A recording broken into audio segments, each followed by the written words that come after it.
everybody, welcome to another edition of Jittery-Jay Reacts. I'm Jittery-Jay, and today we're reacting to some more George Carlin. This is Soft Language and Euphemisms. The video that came up just said George Carlin on soft language. So, anyway, let's see what he's got to say. I don't like words that hide the truth. I don't like words that conceal reality. I don't like euphemisms or euphemistic language. And American English is loaded with euphemisms because Americans have a lot of trouble dealing with reality. Americans have trouble facing the truth. So they invent a kind of a soft language to protect themselves from it. And it gets worse with every generation. Oh, he would have a field day these days.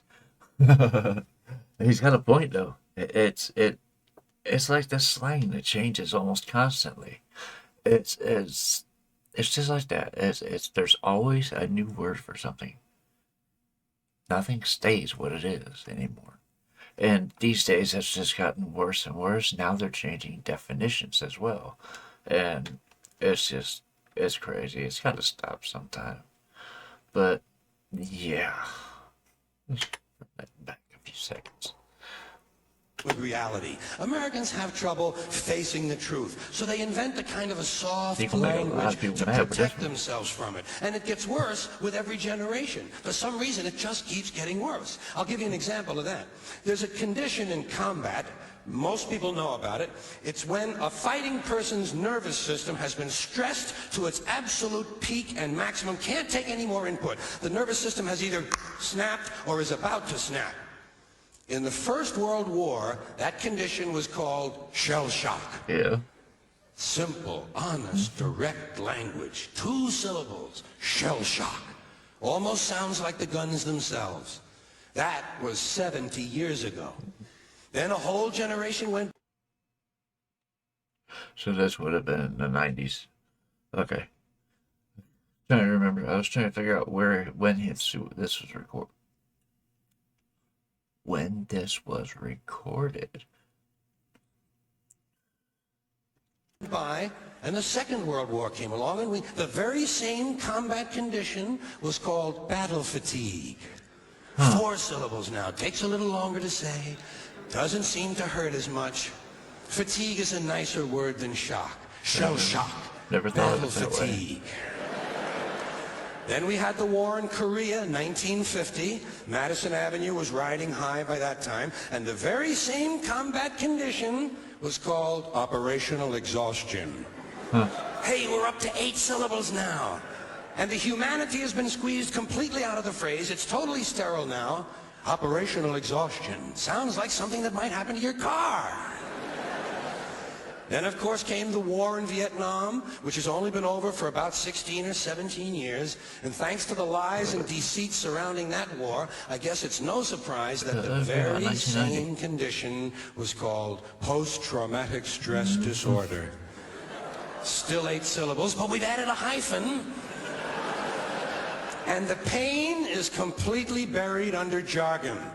Post-traumatic stress disorder. I'll bet you if we'd have still been calling it shell shock, some of those Vietnam veterans might have gotten the attention they needed at the time. I'll bet you. Exactly. Exactly. One of my stepfathers, he wasn't diagnosed. He came back from there messed up in the head. He was never diagnosed, and he went completely off his rocker. To the point where I think even his family was ready to disown him. His blood relatives. But yeah, like he said, if they'd still been calling it shell shock, and you gotta remember at that time people were so against that war that yeah, nothing was done to help those soldiers when they came back. Nothing. It's still not. Probably even less now. But anyway, that's neither here nor there.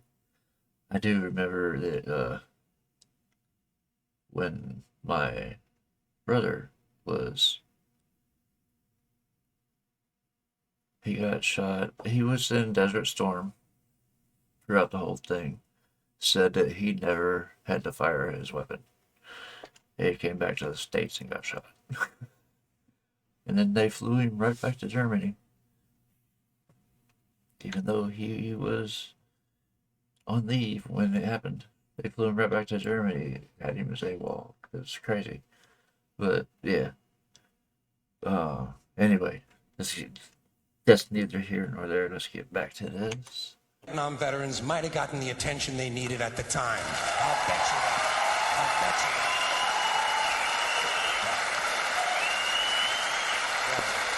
that. This is why George is one of the goats.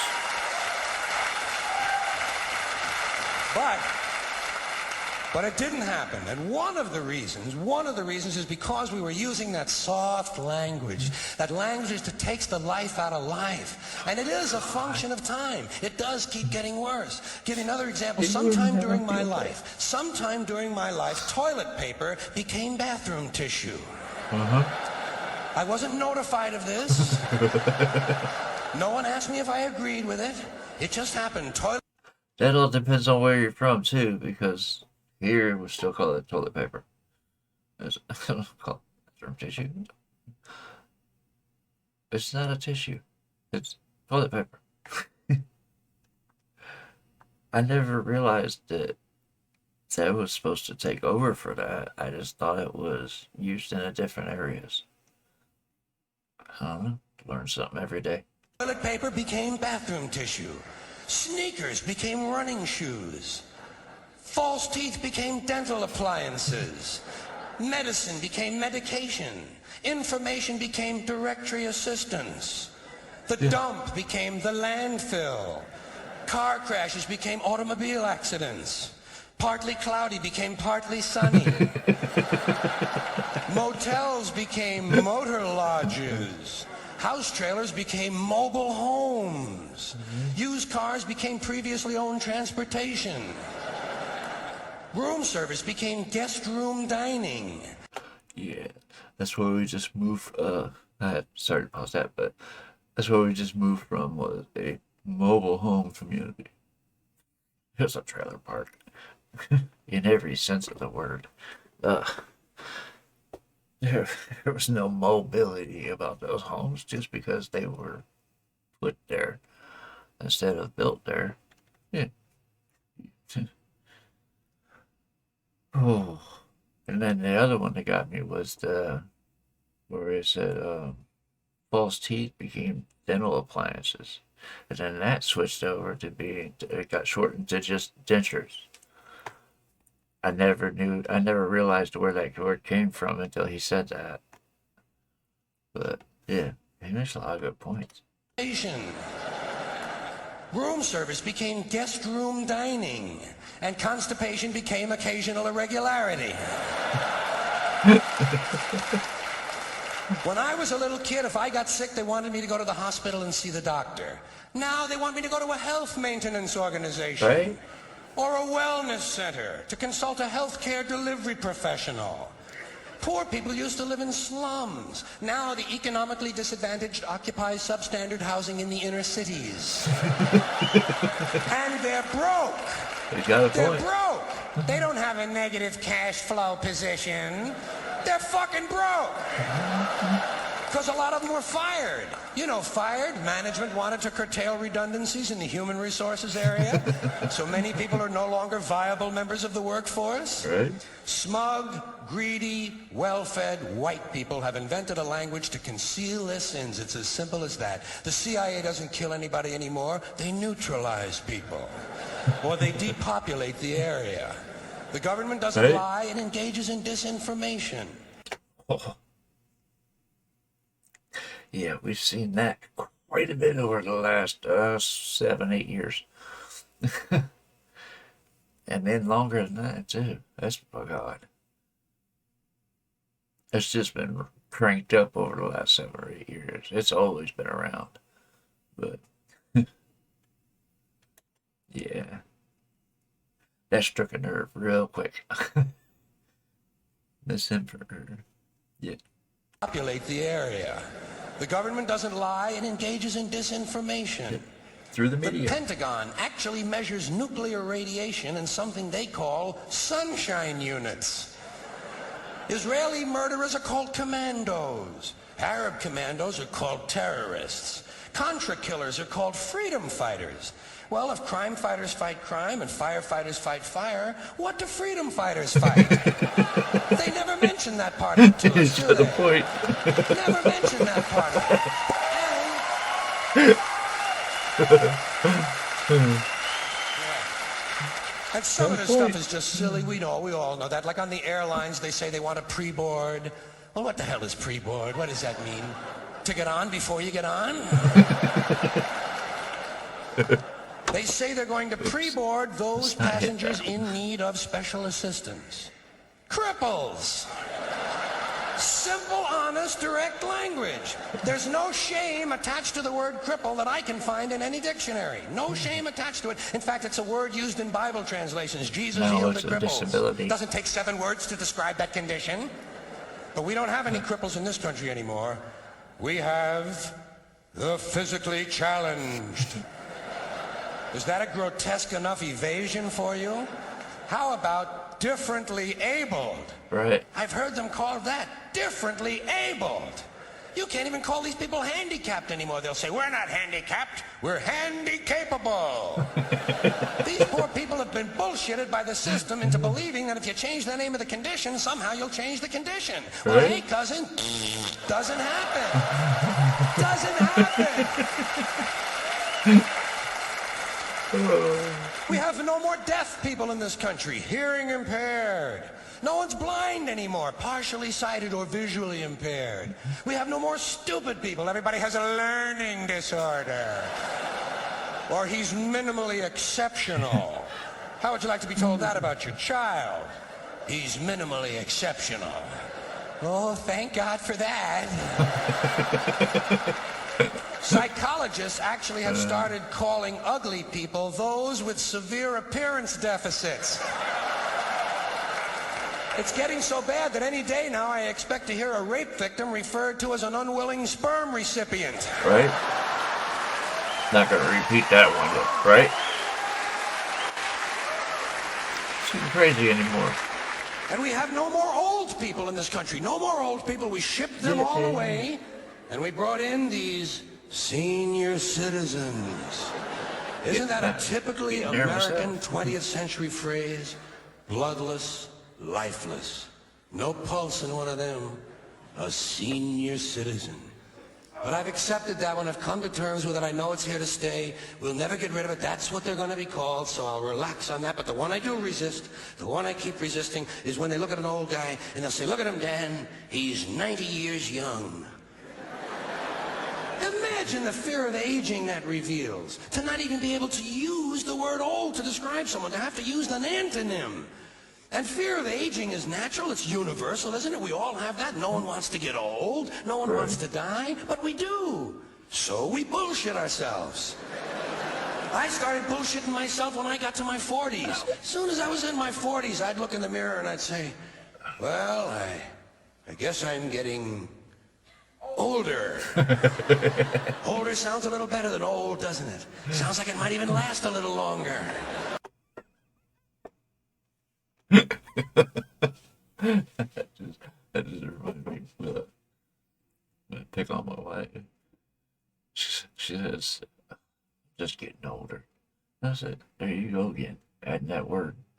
She said, what? I said, getting. Yeah. I don't know why she puts up with me, but she's been doing it for 23 years now. So almost a quarter of a century. Wow. Ended up playing big for that one. Anyway, yeah, let's get back to this. I just Older sounds a little better than old, doesn't it? what I meant to say, what I was gonna say right there. What I was gonna say right there. No. Train of thought. People, a lot of people like this guy, and a lot of people don't. But there is one thing that Trump said that really stuck in my head. And it was a phrase he used. It said it was, to retire is to expire. And you see that a lot. And I've started feeling it myself when I was finally not able to work anymore. I felt useless, basically. Uh, that was another thing that added into everything that caused my breakdown. Was I felt completely useless because I have very little use of the left side of my body due to nerve damage, which is why I can't work anymore. That and my memory, starting to wonder if I'm catching my mother's dementia. But anyway, yeah, that's one thing he said that stuck in my head. Whether you like him or not, that phrase right there holds a lot of weight. To retire is to expire. That's deep. Especially coming from him. But yeah. Older. Older sounds a little better than old, doesn't it? Sounds like it might even last a little longer. Bullshit, I'm getting old. And it's okay, because thanks to our fear of death in this country, I won't have to die. I'll pass away.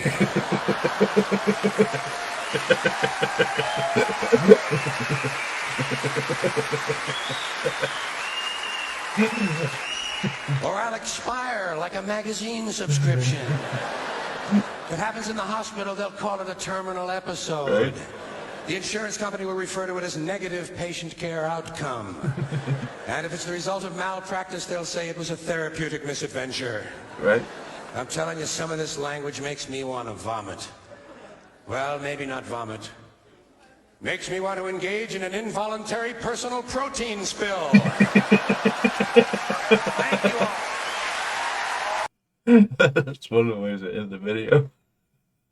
Or end the set. Ooh, let's not knock that off, please.